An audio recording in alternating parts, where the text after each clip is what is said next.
चलिए आज का टॉपिक है हमारा कंसेप्ट ऑफ यूनिट डिजिट। अब यूनिट डिजिट का कंसेप्ट है, देखिए 1 से लेकर 9 तक, 0 से लेकर 9 तक सारी सिंगल डिजिट नंबर्स हैं आपके पास। तो देखिए सबसे पहले 0, 1, 5 और 6 किसी भी नंबर के अगर लास्ट में 0, 1, 5 या 6 होता है, किसी भी नंबर के लास्ट में 0, 1, 5 या 6 होता है, तो उसके ऊपर कितनी भी पावर हो हमेशा जो यूनिट डिजिट आएगा वो सेम आएगा। तो इसके लिए मैं सीधे लिख देता हूँ यहाँ पे same unit digit of the product या ऑफ द नंबर, कुछ भी। जैसे कि मैं आपसे कह दूं कि x, y, z और ये 0 कोई भी एक नंबर है 4 डिजिट का, ठीक है, x, y, z 1, इसकी पावर चाहे 1 करोड़ हो, कुछ भी हो, जो भी आएगा सॉल्व करने पे जो भी आएगा उसका यूनिट डिजिट यहाँ पे 0 रहेगा और इसका यूनिट डिजिट यहाँ पे 1 रहेगा, ठीक है। तो 0, 1, 5 और 6 के केस में हमेशा यूनिट डिजिट क्या रहेगा, सेम रहेगा। 0 है तो 0, 1 है तो 1, 5 है तो 5 और 6 है तो 6। ये 4 थे। इसके बाद आता है 2, 3, 7 और 8। 2, 3, 7 और 8 इसमें चलता है साइक्लिक ऑर्डर, ठीक है। इसमें क्या चलेगा, साइक्लिक ऑर्डर। अब ये कैसे होता है, देखिए 2 की पावर में 1 करता हूँ तो 2 आता है, 2 की पावर 2 पे आपका 4, 3 पे 8, 4 पे 16 यानी कि 6, सिर्फ यूनिट डिजिट से मतलब है हमें, ठीक है।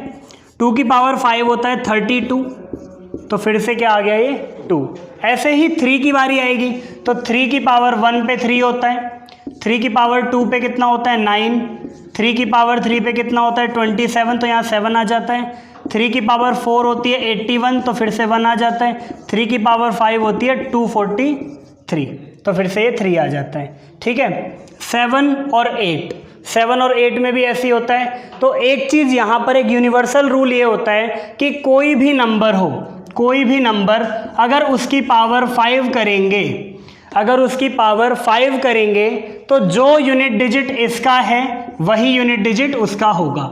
जैसे कि अगर मैं आपसे कह दूं 234, ठीक है, इसकी पावर 5 है, ठीक, तो जो भी नंबर आएगा लास्ट में 4 ही आएगा, ठीक है। तो ये तो सबके लिए काम करेगा, ये तो 1 से लेकर 9 तक, 0 से 9 तक सबके लिए काम करता है ये वाला, कि किसी भी नंबर की पावर अगर 5 होती है तो उसका जो यूनिट डिजिट आएगा वो सेम रहेगा, ठीक है। अगर मैं आपसे कह दूं 1, 2, 3, 4, 5, 6 ये नंबर लिखा हुआ है, इसकी पावर 5 है, तो कुछ भी आएगा, जो भी आएगा उसकी जो यूनिट डिजिट होगी वो यही होगी जो इसकी यूनिट डिजिट है, ठीक है। अब 2, 3, 7 और 8 में चलता है साइक्लिक ऑर्डर, वो मैं बताता हूँ आपको, पहले से आप नोट कर लो। तो देखिए अब आता है 4 और 9, ठीक है। 4 के केस में क्या होता है, अगर 4 की पावर n है, ठीक है, n अगर ऑड है और n अगर इवन है, ठीक है। ऐसे ही 9 के केस में n अगर ऑड है और n अगर इवन है। अगर 4 की पावर कुछ भी है वो ऑड पावर है तो यूनिट डिजिट हमेशा कितना आएगा, 4 आएगा, ठीक है। और अगर 4 की पावर n इवन है तो यूनिट डिजिट कितना आएगा आपका, वो आएगा 6, ठीक है।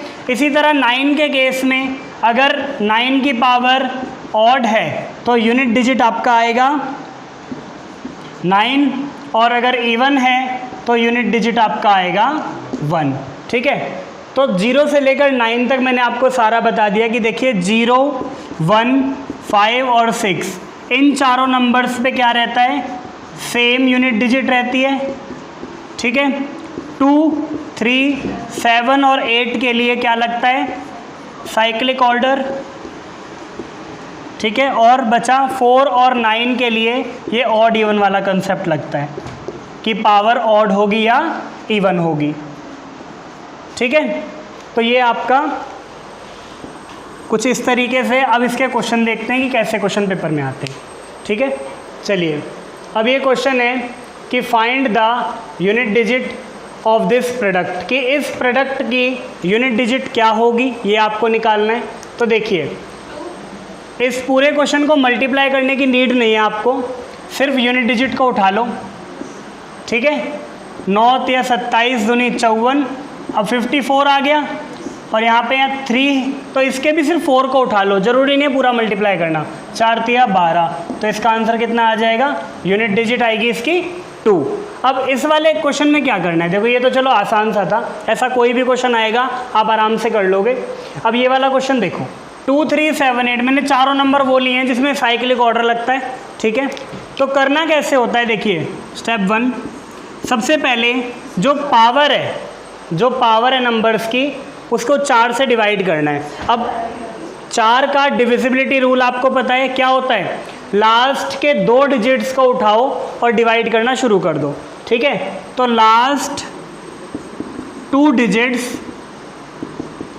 ऑफ पावर के लास्ट के 2 डिजिट उठा लो और 4 से डिवाइड करना शुरू कर दो, ठीक है। पहला स्टेप ये है। फिर इससे रिमाइंडर फाइंड करो, रिमाइंडर क्या आता है उसे निकालो, ठीक है। लास्ट के 2 डिजिट पावर के, जैसे मैं इसके लिए करता हूँ, ठीक है। तो यहाँ पर 12 आ रहा है, हम 12 को क्या करेंगे, डिवाइड कर देंगे 4 से, ठीक है। अब यहाँ तो कोई रिमाइंडर बचेगा नहीं। अब देखिए रिमाइंडर के लिए क्या करना होता है, अगर रिमाइंडर 1 आ रहा है तो यूनिट डिजिट की पावर 1 कर देनी है। यूनिट डिजिट की जो पावर होगी वो क्या कर देनी है, 1 कर देनी है। अगर रिमाइंडर 2 बचता है तो यूनिट डिजिट की पावर 2 कर देनी है, और अगर रिमाइंडर 3 बचता है तो यूनिट डिजिट की पावर 3 कर देनी है।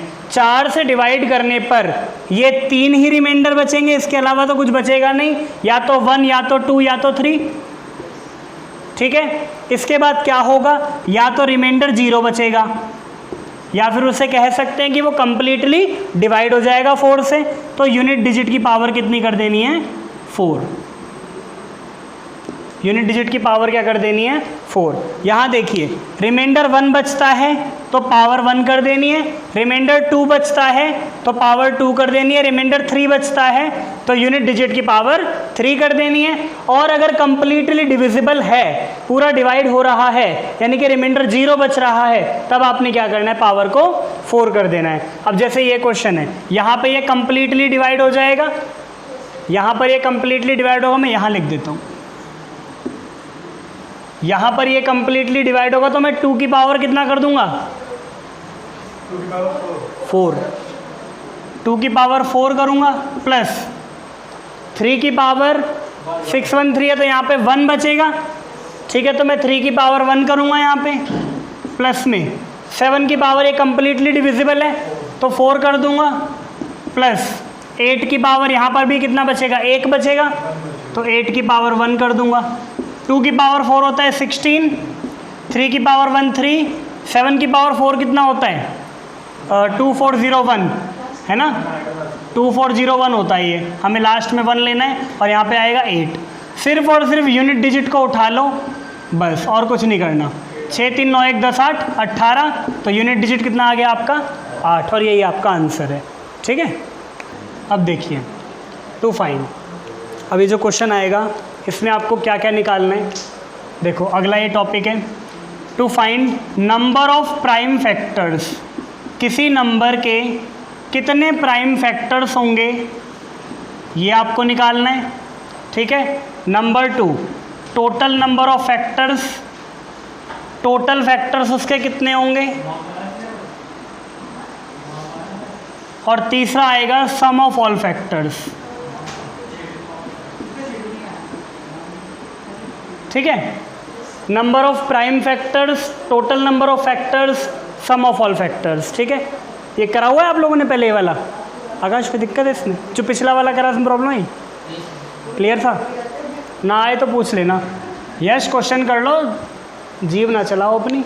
देखो जैसे मैंने आपको एक क्वेश्चन दिया 24, ठीक है। 24 का क्या करना है आपको, नंबर ऑफ प्राइम फैक्टर्स निकालने हैं, टोटल नंबर ऑफ फैक्टर्स निकालने हैं, और सम ऑफ ऑल फैक्टर्स निकालने हैं। ये तीनों चीज़ें आपको निकालनी है। तो 24 को मैं कैसे लिख सकता हूँ, 2 × 2 × 2 × 3, ये तो करना आता है सभी को प्राइम फैक्टराइज। तो इसे मैं लिख सकता हूँ 2 की पावर 3 इंटू 3 की पावर 1, ठीक है। तो जब भी नंबर ऑफ प्राइम फैक्टर्स निकालना हो तो आप क्या करेंगे, ऐड द पावर्स को आपने ऐड कर देना है, ठीक है। तो 3 और 1 कितने हो गए प्राइम फैक्टर आपके, 4। तो 24 के जो प्राइम फैक्टर्स होंगे वो कितने होंगे, 4। इसमें कोई प्रॉब्लम नहीं किसी को, आसान है, ठीक है। नंबर 2, जब आपको निकालने हैं टोटल नंबर ऑफ फैक्टर्स, तो टोटल फैक्टर्स कैसे निकालेंगे, एक बार रुक जाओ बाद में लिख लेना। टोटल नंबर ऑफ फैक्टर्स कैसे निकालेंगे, ये जो पावर्स हैं इनमें एक एक ऐड कर लो। मैं पावर को n लिख दूँ, आसान रहेगा समझने में। तो n + 1 इंटू इसकी मैंने m मान ली, m + 1, ठीक है। मतलब ये n और m क्या थी, ये पावर्स थी, ठीक है। तो पावर्स में एक एक ऐड करना है और मल्टीप्लाई कर देना है। तो आपका कितना आ जाएगा, ये 4 × 2 कितना आ गया, 8। तो टोटल फैक्टर्स कितने आ गए आपके, 8। कैसे निकाला, पावर्स में एक एक ऐड किया और उनको मल्टीप्लाई कर दिया, 4 दूनी 8 हमारा आंसर आ गया, ठीक है। इसके बाद आता है सम ऑफ ऑल फैक्टर्स। अगर हम सारे फैक्टर्स को जोड़ेंगे तो कितना आएगा, देखिए यहाँ पर क्या था, 2 की पावर 3, 3 की पावर 1, इनके ही अंदर इनकी पावर्स में एक एक जोड़ देना है। तो कैसे करेंगे, पावर्स में एक एक जोड़ देना है, मतलब 2 की पावर 4 और 3 की पावर 2, इन दोनों में से 1 1 माइनस करना है। पावर्स में एक एक जोड़ देना है और जो भी आएगा प्रोडक्ट उसमें से एक एक माइनस कर देना है। पावर में से माइनस मत कर देना है तो कोई फ़र्क ही नहीं पड़ेगा, ठीक है। और नीचे ऐसे का ऐसा लिख देना है बिना पावर के, तो 2 - 1 और 3 - 1। समझ में आया, दोबारा बताऊं क्या करना है, पावर्स में एक एक ऐड करना है और जो भी प्रोडक्ट आएगा उसमें से एक एक माइनस करना है और मल्टीप्लाई कर देना है। पावर्स में एक ऐड, पूरे प्रोडक्ट में से 1 माइनस और दोनों को मल्टीप्लाई, और नीचे बिना पावर के लिख देना है, ठीक है। तो ये आपका आ जाएगा 2 की पावर 4 होता है 16, 16 में से 1 गया 15 इंटू ये 9, 9 में से 1 गया 8, नीचे कितना आएगा 1 और ये 2, 1 × 2 कट जाएगा, या हमारा आएगा 60। तो सम ऑफ ऑल फैक्टर्स कितना आ जाएगा, 60। कोई दिक्कत है इसके अंदर, किसी को कोई प्रॉब्लम, ठीक है। इसके बाद आप इसका करोगे, number of zeros at the end of a product. किसी भी प्रोडक्ट के लास्ट में कितने जीरोस आएंगे ये आपको पता करना है। देखो जीरोस होता क्या है, जीरो बनता कब है, 2 और 5 के मल्टीप्लाई होने पर एक जीरो बनता है, ठीक है। तो जैसे अगर मैं आपसे कहूँ कि आपको इसे मल्टीप्लाई करना है 100 तक, या इसकी जगह पर यह भी लिखा आ सकता है 100 फैक्टोरियल। ये फैक्टोरियल तो सुना ही होगा आप लोगों ने, ठीक है। तो 100 तक मल्टीप्लाई करने पर जो भी संख्या आएगी उसके लास्ट में कितने जीरो होंगे ये आपको पता करना है। तो कैसे करते हैं पता, 2 और 5 देखने हैं हमको, ठीक है। अब 2 और 5 में जो कम होगा, जिसकी पावर कम होगी उतने ही जीरोस होंगे, क्योंकि पेयर ही उतने बनेंगे, ठीक है ना। 2 और 5 के जितने पेयर बनेंगे उतने ही जीरोस होंगे। अब जैसे मान लो इसमें 2 आ जाते हैं 15 और 5 आ जाते हैं 10, तो जीरो कितने होंगे 10, जितने कम होंगे ना उतने ही आपके जीरोस बनेंगे। अब तो हमें क्या करना है, प्रोडक्ट में 5 को गिनना है, ठीक है। अब 5 को गिनना है तो मतलब क्या करना है, सीधे सीधे डिवाइड करना शुरू कर दो, 5 से 20, 5 से 4। अब इसके आगे तो ये नहीं होगा, ठीक है।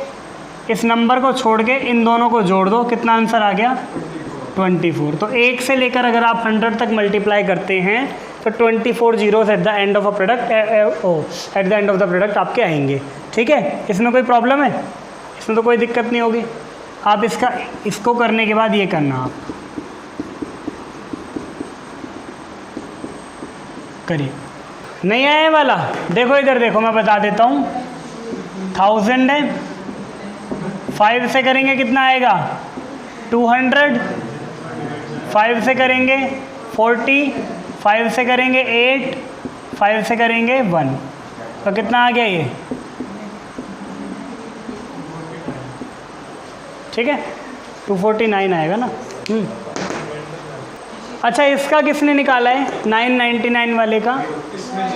इसमें जीरो आएगा ही नहीं एक भी, क्योंकि इसमें 2 ही नहीं है, पूरी सीरीज़ में कहीं पे भी 2 है ही नहीं, ओनली 5 मिलेगा, ठीक है, फिर 15 मिलेगा, तो इसमें एक भी जीरो नहीं होगा, नो, ठीक है। इस वाले में देखो क्या करोगे आप, ये तो आपका हो गया होगा, इसका आएगा 600 समथिंग कुछ आया होगा, हाँ जो भी है, मतलब मैंने बस एक ही बार चेक किया था, ठीक है। इसमें देखो क्या करना है, जब भी इवन नंबर की सीरीज़ आपको दे दी जाए, ओए शांत हो जाओ, जब भी इवन नंबर की सीरीज़ आपको दे दी जाए तो आपने क्या करना है, लास्ट के नंबर को हाफ कर दो, ठीक है, लास्ट वाले नंबर को आपने हाफ कर देना है और फिर वही प्रोसेस दोहरा दो। ये कितना आएगा 500, शुरू हो जाओ 5 से भाग करना, पहले आएगा 5 से भाग करोगे 100 आएगा, फिर आएगा 20, फिर आएगा 4, 124, ठीक है। आपने भी ठीक करा था, 2 कॉमन ले लिया, ठीक है, 2 की पावर कॉमन आ गई सब में से और 5 को काउंट कर लिया, ठीक है। जो कम है हमें उसे ही फाइंड करना है, ठीक है। वही वाला किसी से 42, इसके निकाल दिए, इसके निकाल दिए, इसके निकाल दिए और ऐड कर दिया, है ना, बिल्कुल गलत है। देखो इस वाले में क्या करना है, जो सबसे छोटी संख्या है, ठीक है, सिर्फ उसके निकाल दो, तो 50 के निकाल दो, कितने आ जाएंगे 10, 2, 12 आंसर हमारा, ठीक है। जब भी ऐसा कोई क्वेश्चन आ जाए तो आपको ऐसे ही कर देना है, ठीक है, सिर्फ सबसे छोटे नंबर को उठा के उसके जीरोस निकाल दो, ठीक है। तो यहाँ पर देखो एक छोटी सी बात ये होगी, यहाँ था कि ये थोड़े दूर दूर थे नंबर, ठीक है, जब नंबर ऐसे बिल्कुल पास पास आ जाए ना तब थोड़ी सी दिक्कत बनती है, ठीक है। क्या होगा इसमें, इसमें आप क्या करोगे 18 फैक्टोरियल प्लस, इसको कैसे लिख सकते हो 19 इंटू 18 फैक्टोरियल लिख सकते हैं ना इसको, मैंने 18 फैक्टोरियल कॉमन ले लिया, ठीक है, 1 प्लस में 19 बचा, ठीक है। 18 फैक्टोरियल में आपको पता है 5 की पावर 3 मिलेगी, मतलब 3 बार मिलेगा, 3 जीरोज़ मिल रहे हैं हमको, ठीक है। और यहाँ मैं सीधे लिख देता हूँ 3 जीरोज़, और ये कितना हो रहा है 20, यानी कि 1 जीरो यहाँ पर मिल रहा है, तो कितने जीरोज़ हो गए आपके। ये चीज़ आपको सिर्फ तब देखनी है जब ये नंबर्स पास पास हो, 1 का गैप हो, 2 का गैप हो, थोड़ा बहुत गैप हो, ठीक है। जब ये ज़्यादा के गैप होते हैं ना तब आपको ये चीज़ नहीं देखनी, तब आपने सिर्फ इसको कर देना है, ठीक है।